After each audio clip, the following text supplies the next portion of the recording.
तो स्कूल चाहते हैं कि अच्छे बच्चे ही लें, तब तो वो अच्छे रहेंगे ही, तो हम खराब बच्चों को कहाँ भेजेंगे फिर? डॉन बॉस्को चर्च नहीं, डॉन बॉस्को कॉलेज है।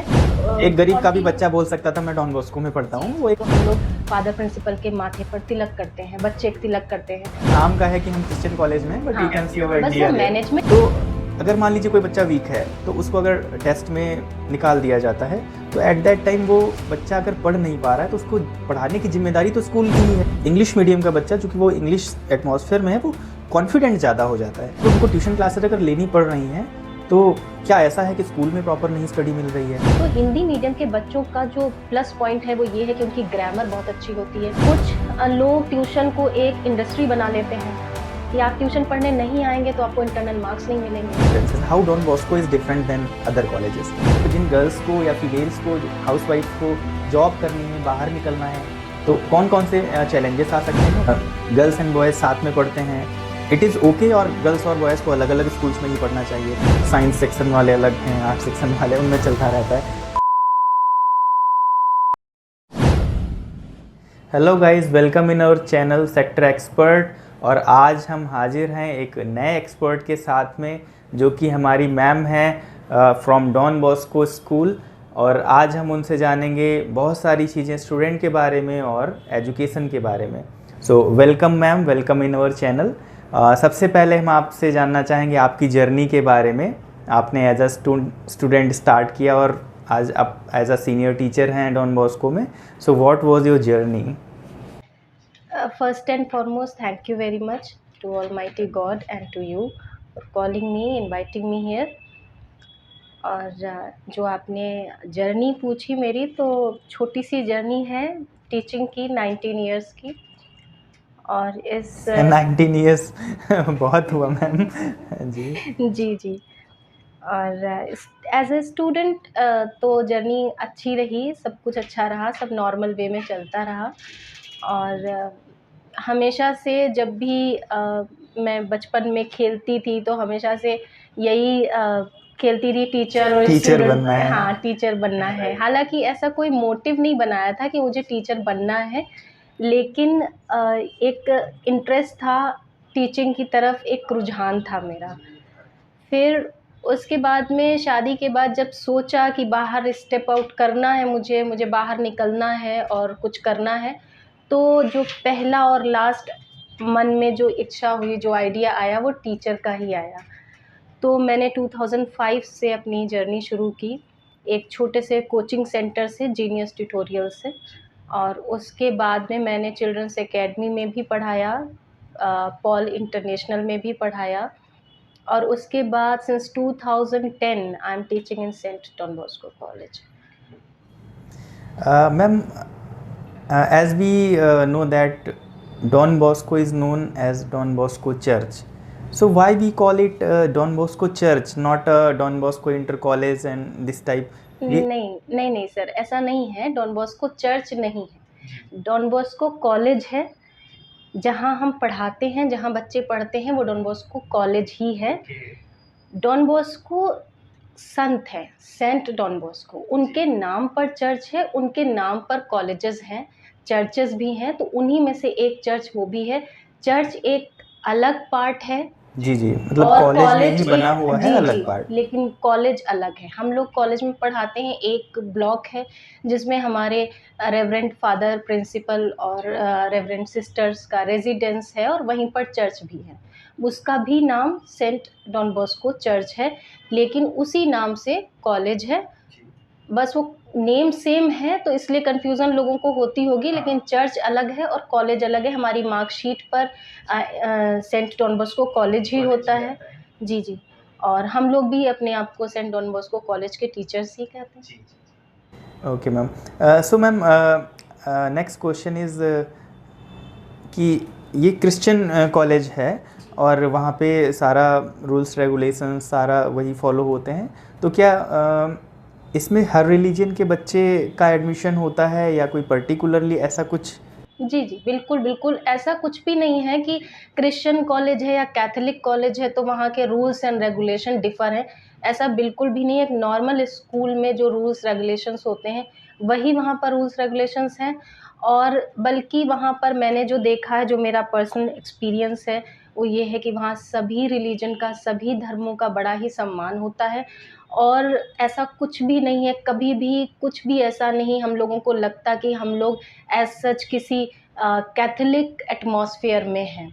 इवन जब हमारे प्रिंसिपल्स का बर्थडे होता है, कोई सेलिब्रेशन होता है, तो हम लोग फादर प्रिंसिपल के माथे पर तिलक करते हैं, बच्चे तिलक करते हैं।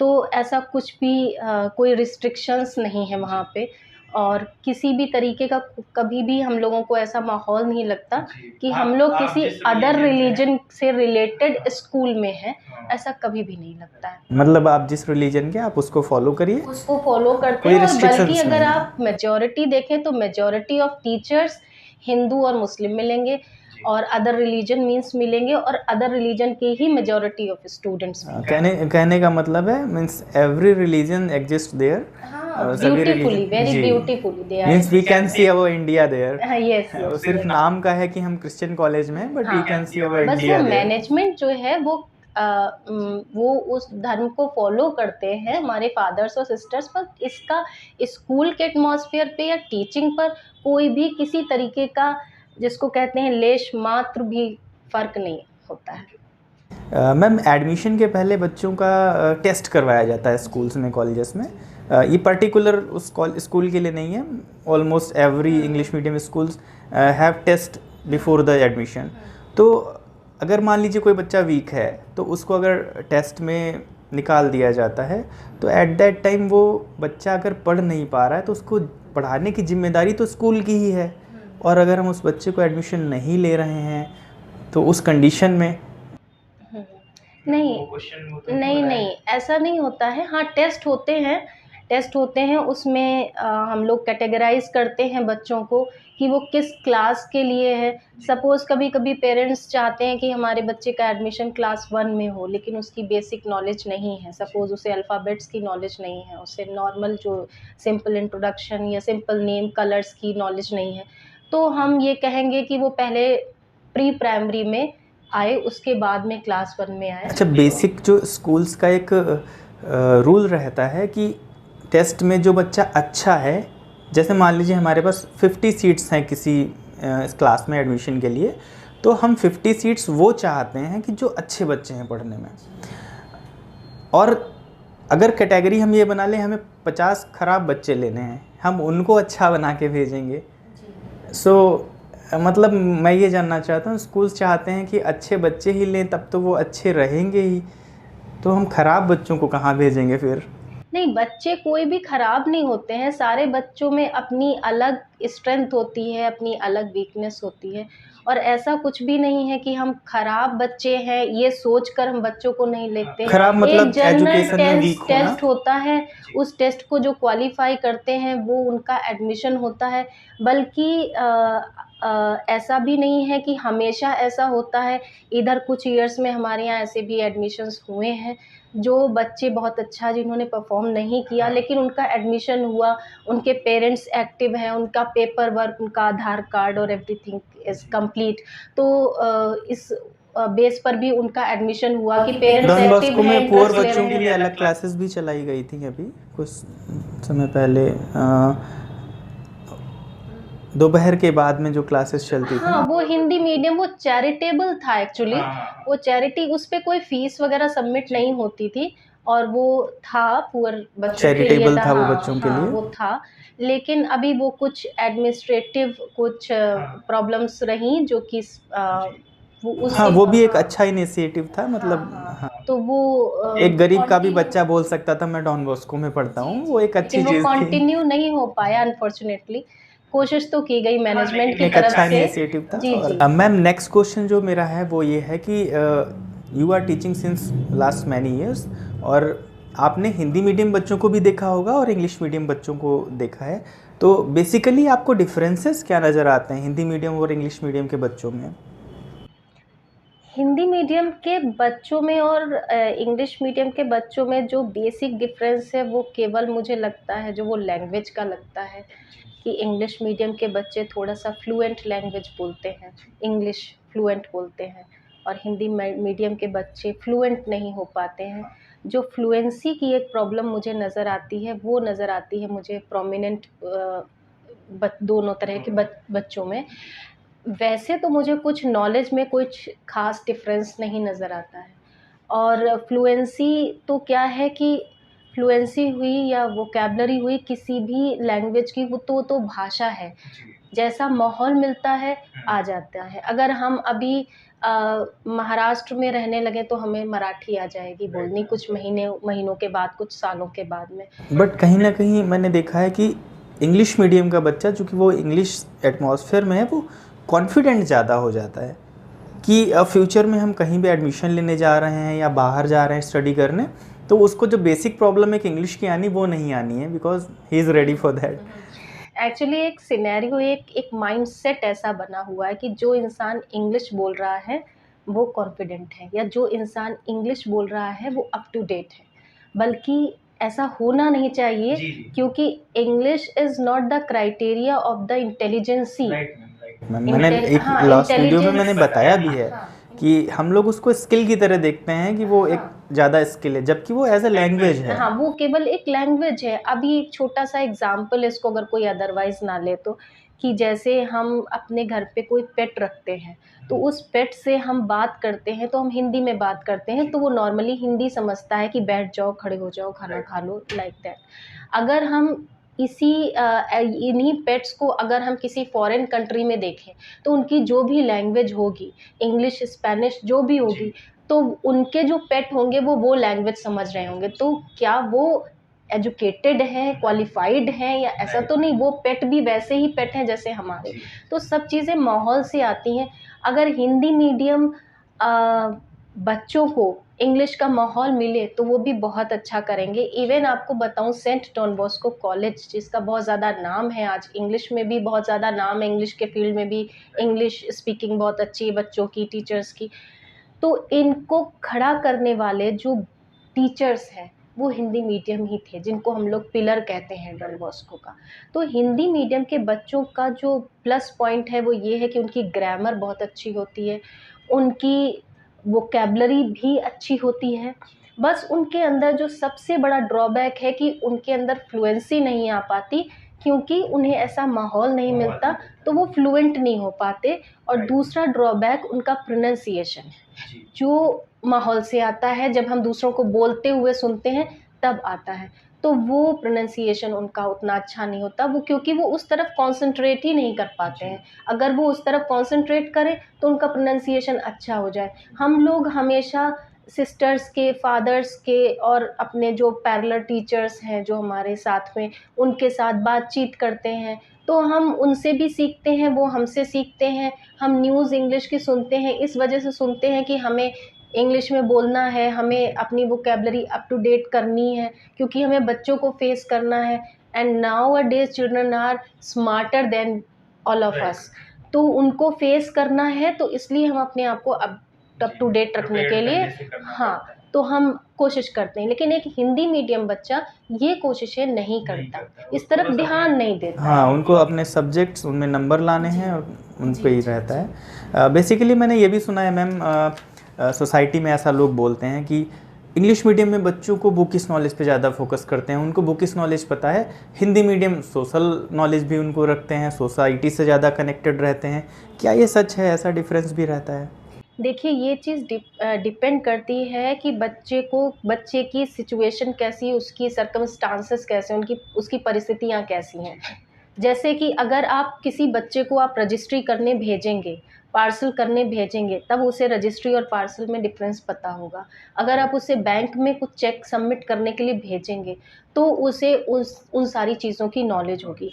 होता क्या है कि जो हिंदी मीडियम के बच्चे हैं, मेरा जो एक्सपीरियंस है, मैंने देखा है कि वो घर से रिलेटेड जो इस तरह के काम होते हैं, बैंक से रिलेटेड होते हैं या पोस्ट ऑफिस से रिलेटेड होते हैं, तो वो सारे काम पेरेंट्स करवाते हैं अपने बच्चों से कि अब तुम बड़े हो गए हो, ये काम करो। लेकिन हमारे इंग्लिश मीडियम में ऐसा होता है कुछ कि बच्चों को इन सारी चीज़ों से थोड़ा-सा दूर रखा जाता है, उनके एकेडमिक पे, उनके मतलब इस पे फ़ोकस ज़्यादा होता है कि मार्क्स अच्छे आएँ, आप पढ़ाई अच्छे से करिए। और कंप्यूटराइज़्ड नॉलेज या ऑनलाइन से रिलेटेड चीज़ें या जो टेक्निकल चीज़ें होती हैं उनमें वो बहुत अच्छे होते हैं।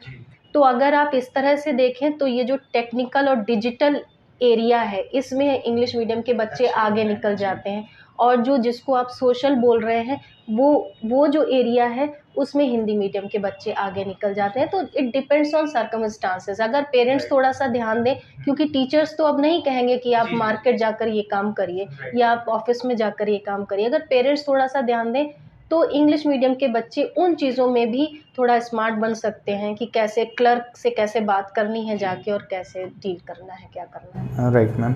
मैम, क्या स्टूडेंट को स्टडीज़ के अलावा एक्स्ट्रा एक्टिविटीज़ में भी इन्वॉल्व रहना चाहिए, जैसे गेम्स हो गया, म्यूजिकल इंस्ट्रूमेंट्स हो गए, ऐसी बहुत सारी चीज़ें, आर्ट क्राफ्ट एंड ऑल, उनमें रहना चाहिए या सिर्फ स्टडी पे ही फोकस्ड रहना चाहिए? नहीं, बिल्कुल रहना चाहिए उन्हें, बल्कि हमारा सीबीएसई बोर्ड तो ये कहता है कि इन चीज़ों पे बराबर से ध्यान देना है। आर्ट एंड क्राफ्ट हो, चाहे गेम्स हों, चाहे जो अदर एक्स्ट्रा एक्टिविटीज़ जैसे सिंगिंग, डांसिंग, ये सारी चीज़ों पे, सभी चीज़ों पे ध्यान दिया जाता है। और हमारे स्कूल्स में different types of competitions organise किए जाते हैं, तो उसमें बच्चे पार्ट लेते हैं, सीखते हैं और परफॉर्म करते हैं। उनको जब प्राइज़ दिया जाता है, पोजीशन दी जाती है, तो वो और मोटिवेट होते हैं। तो ये चीज़ें बहुत ज़रूरी है ओवरऑल डेवलपमेंट के लिए, पर्सनैलिटी डेवलपमेंट के लिए बहुत ज़रूरी है। Right ma'am. बच्चे नॉर्मली स्कूल के बाद ट्यूशन्स भी जाते हैं, तो ट्यूशन क्लासेस क्या उनको लेनी चाहिए? और उनको ट्यूशन क्लासेस अगर लेनी पड़ रही हैं तो क्या ऐसा है कि स्कूल में प्रॉपर नहीं स्टडी मिल रही है? तो इस पे आपका क्या ओपिनियन है कि ट्यूशन क्लासेस का? नहीं, ट्यूशन क्लासेस अगर ज़रूरी है तो बच्चा जाए ट्यूशन, कोई ऐसी बात नहीं है। लेकिन एक्चुअली होता क्या है कि हर चीज़ में कुछ दो पहलू होते हैं। कुछ लोग ट्यूशन को एक इंडस्ट्री बना लेते हैं कि आप ट्यूशन पढ़ने नहीं आएंगे तो आपको इंटरनल मार्क्स नहीं मिलेंगे या प्रैक्टिकल मार्क्स नहीं मिलेंगे।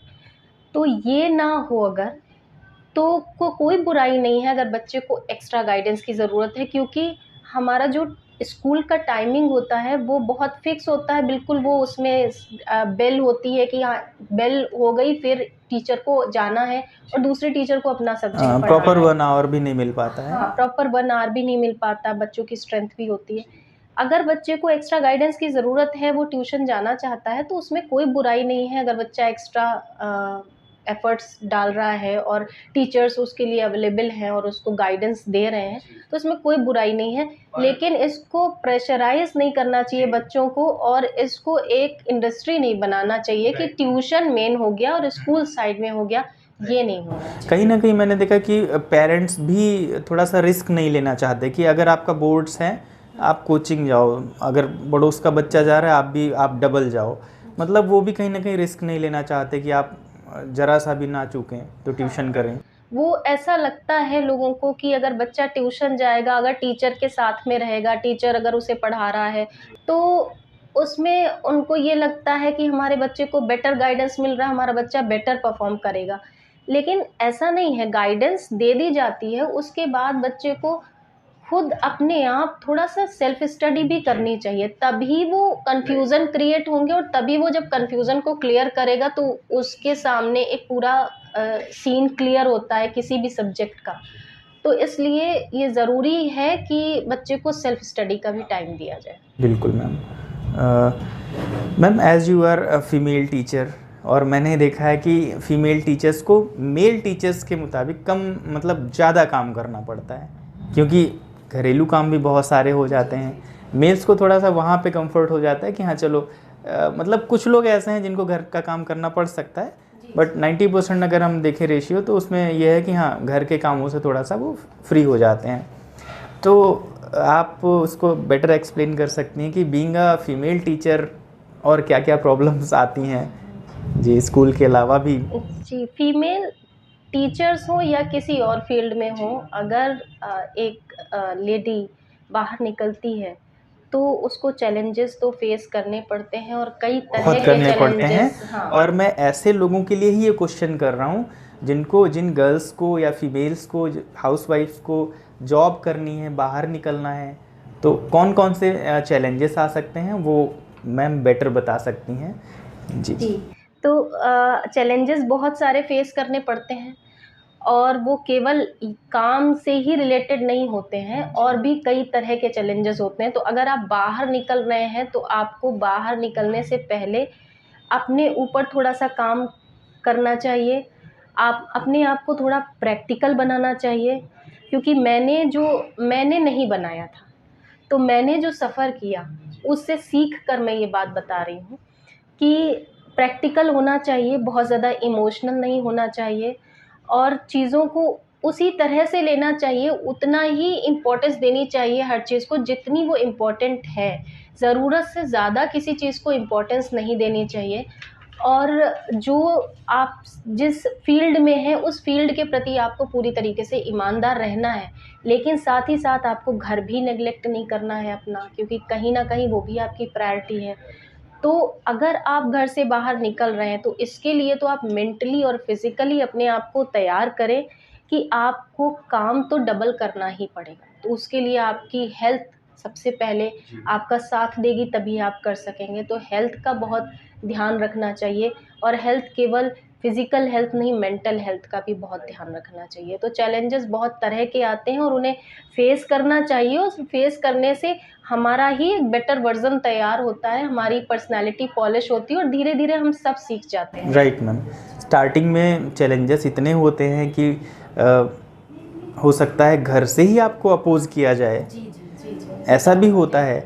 लेकिन मैंने ये देखा है कि अगर आप इस चीज़ को कंटिन्यू फेस करते हैं, आफ्टर सम मंथ्स और after 1 year people start respecting you, फिर वही लोग रिस्पेक्ट करने लगते हैं। जी, जी, वो तो है ही। शुरुआत हर चीज़ की कठिन होती है। अगर आपको स्टेयर्स पे भी अगर आपको चढ़ना है और ग्राउंड फ्लोर से फर्स्ट फ्लोर पे जाना है, तो जो पहला कदम आप सीढ़ियों पे रखेंगे, वो थोड़ा पेनफुल होगा।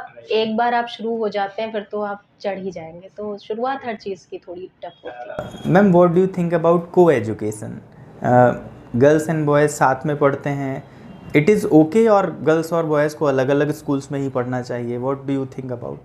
ज़रूरी है, होनी चाहिए, और को एजुकेशन से बच्चों में एक सामाजिक समरसता आती है, और एक इक्वालिटी की फीलिंग्स आती है उनके अंदर कि वो इक्वल हैं, उनके अंदर कोलैबोरेशन की क्षमता बढ़ती है, कैपेसिटी बढ़ती है उनके अंदर, और वो उसको इम्पोर्टेंस भी देने लगते हैं।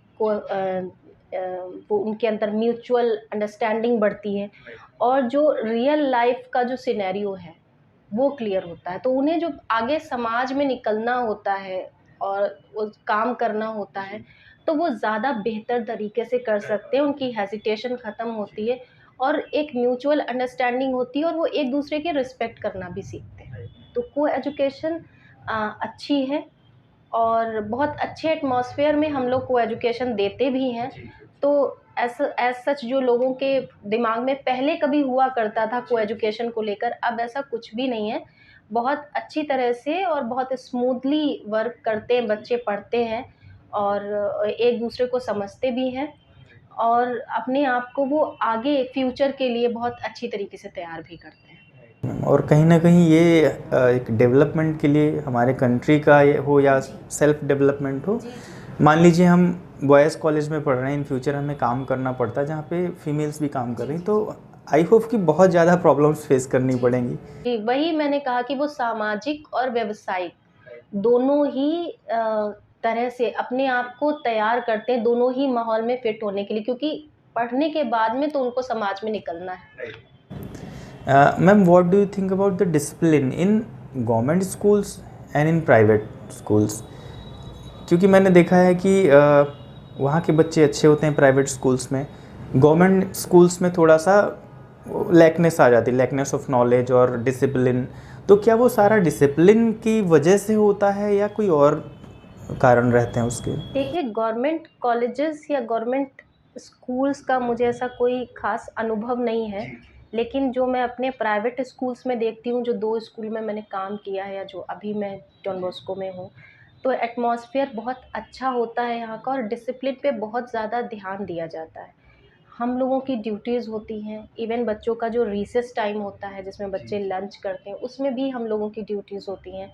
हम लोग उन्हें सिखाते हैं, बताते हैं कि आपको किस तरीके से स्कूल में रहना है, इवन कॉरिडोर में आपको कैसे चलना है, अगर टीचर्स आ रहे हैं सामने से तो आपको कैसे चलना है। तो ये सारी चीज़ें उन्हें बताई जाती हैं। गवर्नमेंट कॉलेजेस का मुझे एज़ सच कोई अनुभव नहीं है, इसलिए मैं उसको इतने अच्छे से एक्सप्लेन नहीं कर सकती। लेकिन हाँ, प्राइवेट स्कूल्स में जो मैंने देखा है अभी तक मेरे तीनों स्कूल्स में, तो डिसिप्लिन बहुत अच्छा रहा है और टीचर्स और प्रिंसिपल्स और जो भी मैनेजमेंट होता है, वो डिसिप्लिन पे नर्सरी से लेकर 12th तक काफ़ी ध्यान देता है। So let's talk about only English medium colleges. English medium colleges में क्या difference है? How Don Bosco is different than other colleges? आपने क्या basic differences आप नज़र आते हैं आपको, जैसे कि आपने दूसरे कॉलेजेस में भी काम किया है या सुना होगा या दूसरे टीचर्स बताते हैं, तो आपको बेसिक डिफरेंसेस क्या लगते हैं और डॉन बॉस्को कैसे डिफरेंट है दूसरों से? देखिए, Don Bosco no doubt other school से बेटर है, जो मुझे लगता है, जो मेरा एक्सपीरियंस है। और मैं किसी कॉलेज या किसी स्कूल को नहीं कह रही, क्योंकि मैंने सभी स्कूल्स में तो काम किया नहीं है। और डिपेंड करता है कि किन कब मैंने काम किया था उन स्कूल्स में, अभी उनकी क्या सिचुएशन है। हर इंसान ग्रो करता है, हर इंस्टीट्यूट ग्रो करता है। लेकिन डॉन बॉस्को को तो मैंने शुरू से जो सुना है और अभी भी जो देखा है, तो वहाँ पर जो अप्रोच है टीचर्स की और टीचिंग की, वो स्टूडेंट सेंट्रिक है। स्टूडेंट को सेंटर में रखा जाता है वहाँ पर। और जो जो टीचिंग है वो बहुत इनोवेटिव है। टीचर्स एक्सपेरिमेंट्स करते हैं, नए-नए तरह से पढ़ाते हैं, इंफ्रास्ट्रक्चर भी उसी तरह का है। स्मार्ट बोर्ड्स वगैरह सारी फैसिलिटीज़ हैं, लैब्स हैं, लाइब्रेरी है, तो वो सब सिर्फ दिखाने के लिए नहीं है, बच्चे उसमें जाते हैं, एक्सपेरिमेंट्स करते हैं। तो इस तरह से वो जो आउटपुट होता है उसका, तो वो दूसरों से बेटर होता है। और जो टीचर्स हैं वहाँ के, वो टीचर्स आप देखिए, मोस्टली टीचर्स अगर वहाँ पे एक बार स्टार्ट करते हैं टीचिंग, तो फिर वो वहाँ से रिटायर होकर ही निकलते हैं। तो वहाँ पर क्या है कि टीचर्स जो हैं वो आपको वेल एक्सपीरियंस टीचर मिलेंगे। मैं ही हूँ वहाँ पर 2010 से, और मेरा तो प्लान है रिटायर होकर जाने का, बाकी ईश्वर की इच्छा। तो मतलब जो टीचर्स हैं वहाँ पे वो वेल एजुकेटेड हैं, क्वालिफाइड हैं। उनके पास डिग्रीज़ ही नहीं है, उनके पास एक्सपीरियंस भी है। तो वो बहुत अच्छी तरह से सिचुएशंस को हैंडल कर लेते हैं, क्योंकि एक केवल डिग्री है तो एक बुकिश नॉलेज है उनको, वो एक अलग बात है, लेकिन साथ ही साथ उनको एक्सपीरियंस भी है। और वो जब पढ़ाते जा रहे हैं उनको 20 इयर्स, 25 इयर्स, 30 इयर्स हो जाते हैं, तो वो इतने मजबूत हो जाते हैं अपने सब्जेक्ट्स में और इतने मजबूत हो जाते हैं पूरे मैनेजमेंट में, कि वो बहुत अच्छी तरीके से स्टूडेंट्स को डील कर लेते हैं। तो इसलिए वहाँ पर जो रिज़ल्ट है वो डिफरेंट जाता है, क्योंकि वहाँ पर जो टीचर्स हैं वो सिर्फ ये नहीं है कि वो पढ़कर आए और पढ़ाने लगे, उसके साथ में उनका एक्सपीरियंस भी जुड़ा होता है। तो उनको बुक्स की ज़रूरत पड़ती ही नहीं है। मैंने तो बहुत कम टीचर्स को देखा है जो न्यू अपॉइंट होते हैं, उन्हीं को देखा है कि हाथ में बुक्स लेकर जाते हैं। अदरवाइज़ उन्हें अपने चैप्टर्स, उन्हें अपने टॉपिक्स सब इतने अच्छे से आते हैं, चाहे वो इंग्लिश हो, एसएसटी हो, मैथ्स हो, कोई भी सब्जेक्ट हो, वो बहुत अच्छे से हैंडल कर पाते हैं बच्चों को। तो इसीलिए डॉन बॉस्को अलग है, क्योंकि वहाँ पर जो फैकल्टी है वो बहुत एक्सपीरियंस्ड है, वेल क्वालिफाइड है। दूसरे जो वहाँ पर स्टूडेंट्स पे बहुत ज़्यादा ध्यान दिया जाता है, और ध्यान केवल टीचर्स के द्वारा ही नहीं दिया जाता है। वहाँ प्रिंसिपल, वाइस प्रिंसिपल, सिस्टर्स जो इंचार्जेस होती हैं, वो सभी हर तरह से इन्वॉल्व रहती हैं बच्चों के साथ में। ऐसा नहीं है कि हम लोगों की ड्यूटी लगा दी, हम टीचर्स ड्यूटी कर रहे हैं, लेकिन कहीं पर प्रिंसिपल नज़र नहीं आ रहे हैं या वाइस प्रिंसिपल नज़र नहीं आ रहे हैं या सिस्टर्स वो अपने ऑफिस में बैठे हैं, ऐसा नहीं होता है। वो भी बाहर निकलते हैं और वो बच्चों के साथ इंटरैक्ट करते हैं और बच्चों के बीच आते हैं। तो इसलिए वहाँ पर जो ग्रोथ है बच्चों की बहुत अच्छी होती है। Ma'am, what is the atmosphere of teacher staff? Normally मैंने देखा स्कूल्स में ऐसा हो जाता ना, साइंस सेक्शन वाले अलग हैं, आर्ट सेक्शन वाले, उनमें चलता रहता है। So how is the atmosphere in Don Bosco? In Don Bosco atmosphere is very good. हम लोगों को कभी भी नहीं लगता है कि हम लोग किस ग्रेड के टीचर हैं। इट मीन्स हम पीजीटी हैं या हम प्री प्राइमरी हैं या हम टीजीटी हैं या हम किस क्लास को पढ़ाते हैं, इससे मतलब नहीं होता है। इवन हमारे जो नर्सरी के टीचर्स हैं बहुत पुराने हैं वो, तो जो क्लास 12th में पढ़ाने वाले टीचर्स हैं वो उनको ग्रीट करते हैं, विश करते हैं। तो ये जो एटमॉस्फेयर है ये मुझे रेयर ही कहीं देखने को मिलता है। कोई प्रोग्राम होता है तो हम सब लोग उस तरह से काम करते हैं कि उसमें कुछ सीनियर जूनियर जैसा कुछ नहीं होता। सीनियर्स इतने अच्छे हैं कि वो जूनियर्स को मौका देते हैं, कहते हैं आप आइए, आपके आइडियाज़ नए होंगे इसलिए आप बताइए आके। और जो जूनियर्स होते हैं वो कहते हैं कि वो अपने आइडिया शेयर करके कहते हैं मैम अब इसको आपको पॉलिश करना है या सर आपको देखना है, आप बताइए इसमें कैसे हो सकता है, ये और अच्छी तरह कैसे हो सकता है। तो एटमॉस्फेयर इस तरह का है और ऐसा कुछ भी नहीं है सब्जेक्ट वाइज कि ये मैथ्स डिपार्टमेंट है, साइंस डिपार्टमेंट है या ये इंग्लिश डिपार्टमेंट है, ऐसा कुछ भी नहीं है। सब एक साथ बैठते हैं। हाँ, मेल स्टाफ रूम और लेडीज़ स्टाफ रूम ज़रूर अलग है, वो तो एक अलग पर्पस है उसका, अलग होने का, होना भी चाहिए। लेकिन वैसे हम लोग काम करने में ऐसा कुछ भी नहीं है कि कोई डिफरेंसेस नहीं है। टीचर वैसे भी एक कॉमन जेंडर है, टीचर तो टीचर है, तो इसलिए वो हम लोगों में ऐसा कोई डिफरेंशिएशन, कोई डिस्क्रिमिनेशन ना तो मैनेजमेंट के द्वारा किया जाता है, ना हम लोग आपस में करते हैं। Right ma'am. मैम इतने सालों से आप पढ़ा रही हैं, अलग अलग बच्चों को ट्रीट किया है, तो बोर्ड एग्ज़ाम्स जब आते हैं बच्चों के, तो बेसिक जो उनको ध्यान देने वाली चीज़ है वो कौन सी चीज़ है? मैं ये एक लास्ट मैसेज चाहता हूँ बच्चों के लिए जिनके बोर्ड एग्ज़ाम्स आने वाले हैं, उनको किन चीज़ों पे बेसिकली ध्यान देना चाहिए, एक बच्चों के लिए मैसेज? देखिए सर, सबसे पहले तो ये है कि जब बोर्ड एग्ज़ाम्स आते हैं तो बच्चों का, पेरेंट्स का, सभी का ध्यान सिर्फ पढ़ाई की तरफ होता है। तो एक्चुअली उनका ध्यान सिर्फ पढ़ाई की तरफ ना होके सबसे पहले तो ध्यान होना चाहिए हेल्थ की तरफ। हालांकि हेल्थ तो हमेशा से प्रायोरिटी रहती है, लेकिन चूंकि बोर्ड के एग्ज़ाम्स आते हैं बच्चों पर प्रेशर ज़्यादा होता है, तो इसलिए उस समय उनके खाने पीने का विशेष ध्यान रखना चाहिए पेरेंट्स को। और उन्हें जंक फूड वगैरह से बचना चाहिए। उन्हें एक्स्ट्रा एक्टिविटीज़ जो यूज़लेस हैं या जो उनको किसी भी तरीके से कोई बेनिफिट नहीं दे रही हैं, जैसे मोबाइल का अननेसेसरली यूज़ या टीवी का यूज़, तो वो उन्हें थोड़ा-सा अवॉइड करना चाहिए। तो ये सारी चीज़ें तो उन्हें अपने हेल्थ पॉइंट ऑफ व्यू से उन्हें ध्यान रखनी चाहिए। मेडिटेशन करना चाहिए थोड़ा बहुत, मेडिटेशन बहुत अच्छी चीज़ है, तो वो करनी चाहिए। उसके अलावा उन्हें थोड़ा-सा स्टार्ट जल्दी करना चाहिए। होता क्या है कि बोर्ड के एग्ज़ाम जब शुरू होने वाले होते हैं, बच्चे न्यू ईयर के बाद उसे ज़्यादा तेज़ी से प्रिपरेशन करते हैं। उन्हें थोड़ा पहले शुरू करना चाहिए, प्रिपरेशन थोड़ी पहले शुरू करनी चाहिए। और उन्हें जो इम्पोर्टेंट टॉपिक्स हैं, जो उनका सिलेबस है, इस पे ख़ास ध्यान देना चाहिए कि उनका सिलेबस एक्चुअली है क्या? और जो इम्पोर्टेंट टॉपिक्स हैं, जो टॉपिक ज़्यादा मार्क्स कवर कर रहे हैं, ये सब कुछ बोर्ड्स के द्वारा पूरा एक वो फॉर्मेट देते हैं, उस फॉर्मेट को पूरी तरह से फ़ॉलो करना चाहिए उन्हें। और उन्हें सेल्फ स्टडी पे ज़्यादा ध्यान देना चाहिए। साथ ही साथ उन्हें ये नहीं है कि हर समय वो पढ़ ही रहे हैं। अगर वो जल्दी शुरू करेंगे, उनका सारा टाइमली सारा सिलेबस जो है वो ओवर हो जाएगा, सब वो अच्छे से पढ़ सकेंगे।